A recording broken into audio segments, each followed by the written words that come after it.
All right, we're back with you. Let's continue now, looking at what's making news. Former Road Accident Fund executives have told the Standing Committee on Public Accounts, Scopa, that senior management violated company protocols. This includes not following procurement procedures when awarding multi-million-rand contracts. Scopa heard claims that senior management suspended those who questioned some of the irregularities. Joining us now, Pieter de Bruyn, chairperson of the Association for the Protection of the Road Accident Victim. Pieter, good to have you, and thank you very much for coming on. What is the reaction of your organization to what's coming out there of Scopa, that the Road Accident Fund would have spent close to $1 billion, or at least signed a contract to the value of $1 billion for creative content and communication and placement across radio stations, billboards and social media, and so on and so forth? Do you think this would have been a prudent way of spending money, considering the financial challenges at the Road Accident Fund? Well, first of all, there's a much bigger picture, which is actually far worse. So the 1 billion rand spent on 2 communication tenders is really the tip of the iceberg. But of course, that's where we need to start. After 10 years advocating governance and oversight over the RAF board and the RAF executive and the ex-CEO Collins Letsoalo, this is a good start and a sign that maybe the politics is maturing, because political parties are working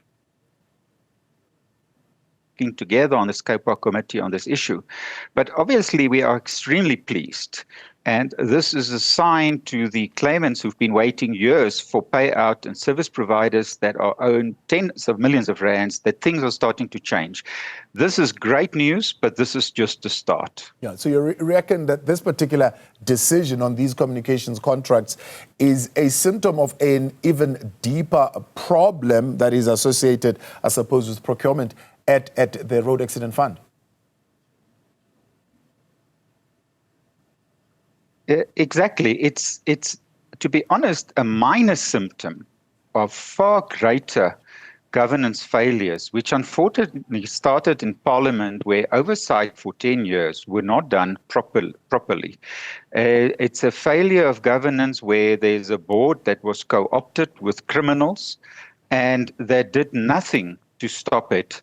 And it was also a failure in many instances from the courts that were very sympathetic toward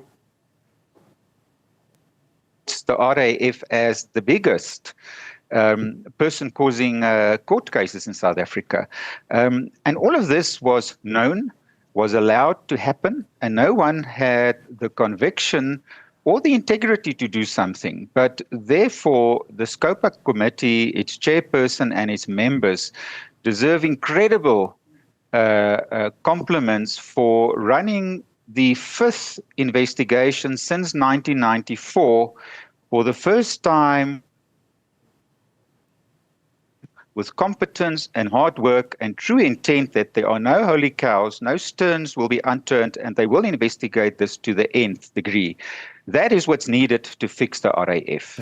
What do you think that degree of oversight failure would have resulted in? I mean, what sort of impact did this have on the RAF, but also on those who were supposed to have been beneficiaries of this scheme? Well, it's very simple. The lack of oversight absolutely disadvantaged about 70,000 claimants a year, with a backlog of around 270,000 claims, where claimants are expected, in terms of their rights in the Constitution and afforded by the Road Accident Fund Act, to wait between 5 and 6 and 7 years, which has now grown to 8 years. And that was a massive failure by, first of all, the ministers responsible for the RAF, and that includes, maybe to a lesser extent, Barbara Creasy, because she deserves some credit for removing the executive and the board that was clearly corrupt, but also previous ministers, like former Minister Fikile Mbalula, for example.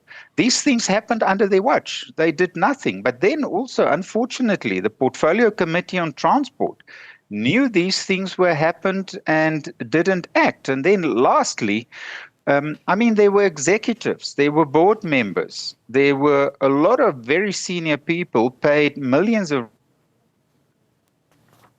rands a year that in their silence agreed to the perpetration of absolute disgraceful and obscene behavior towards the people that needed the assistance most. So this is one of the grossest examples of the failure of governance simply being ignored. There's nothing wrong with the rules, but it was ignored, and that led to where we are. This could have been prevented all along. Yeah. Saying there's nothing wrong with the rules, you certainly commend this new administration of Government of National Unity for being non-partisan in how they're interrogating affairs at the Road Accident Fund. What other measure would you support as APREV to the reform of the Road Accident Fund? We have provided a couple of years ago already to the then Portfolio Committee a 10-point plan that can very easily save the taxpayer, the fuel levy, and the RAF around 400 million rand a month, and could see the RAF being restored to its former glory as a center of excellence. And be cash flow positive in 3 years from now. And therefore also the issue of administration is not relevant in the RAF because they don't have a lack of money. They had corrupt and incompetent leaders and managers. And this was done by purpose to run it in the ground so that they could implement the Road Accident Benefit Scheme or RAPs, which would have had two effects. Almost no claimant would have been able to claim, and with all honesty, the fuel levy would have gone into the general fiscus, and there were no rules around what to do with this. So there are measures like creating a settlement hub, looking at what frivolous claims can be kept out of the court, increasing the capacity for claims handlers, and literally just fixing the basics at the RAF. There's nothing wrong with the rocket science. It's basic management that were out to run this organization in the ground. Now, the SIU tells us that there are some legal practitioners who have admitted to double dipping. In fact, those that they have approached, a number of them have actually agreed to signing acknowledgement of debt as they approach them with the evidence of these irregularities. Do you think this has any impact really on the credibility of the legal fraternity when it comes to its dealing with the Road Accident Fund? Yes and no. I think, first of all, the bigger picture is any industry, from teachers to policemen to ministers to accountants, in all industries where there are 100,000 practitioners, it's just normal in life that there will be a small group of them that would be rogue and would do wrong things. On comparison, the attorneys doing wrong and shameful things in the legal fraternity are far less than most of the others in other fraternities, but it's just been blown up by the propaganda by the former RAF CSO Collins Letsoalo, including a R1 billion contract to spread his word as if it's his own PR campaign.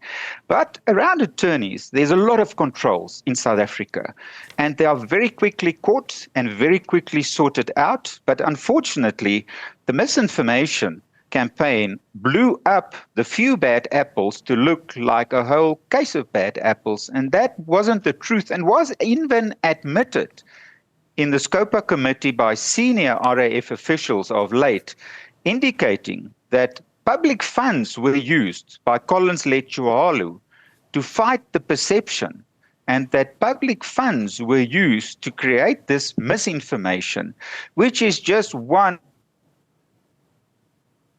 of the long list of very dubious and unlawful activities will come out. Are there bad attorneys? Yes. Are there bad practitioners in any field? Yes. Are the attorneys more than the average? No, they are far less. Attorneys are needed, otherwise no one would have a claim, because they cross-subsidize the RAF in order that claims happen. Otherwise, these people would not have managed to submit claims. The RAF acknowledged this in Parliament under oath this week. Yeah. So yourself as an association, you would gladly reject this assertion that you do not need law firms, that Collins Letswalo continues to say that they've devised a system where claimants can directly claim from the Road Accident Fund without a middleman. No, for three core reasons.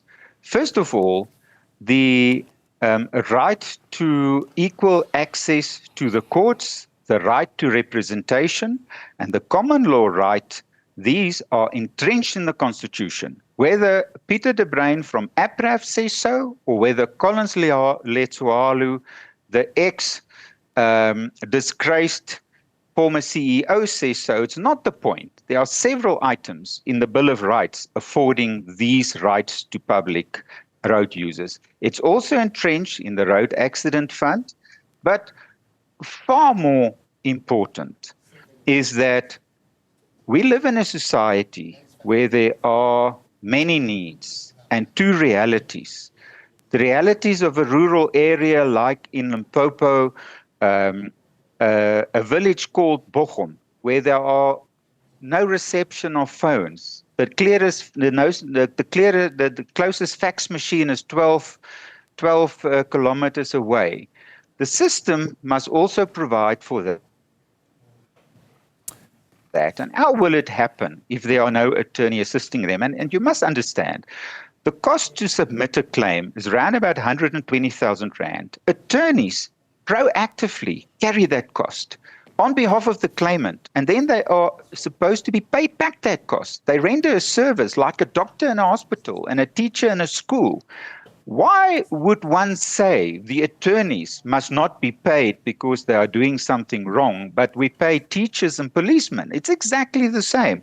I can tell you, 90% of all claimants, which 67% are from rural and disadvantaged areas, would never have the ability to complete the complicated forms, pay for doctors more than 100,000 Rand and submit a claim.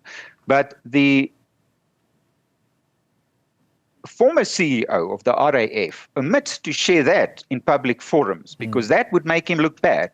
I mean, his misinformation campaign costed a few $100 million of taxpayers' money, and now the truth in the Scopa committee is, thank heavens, after a decade coming out.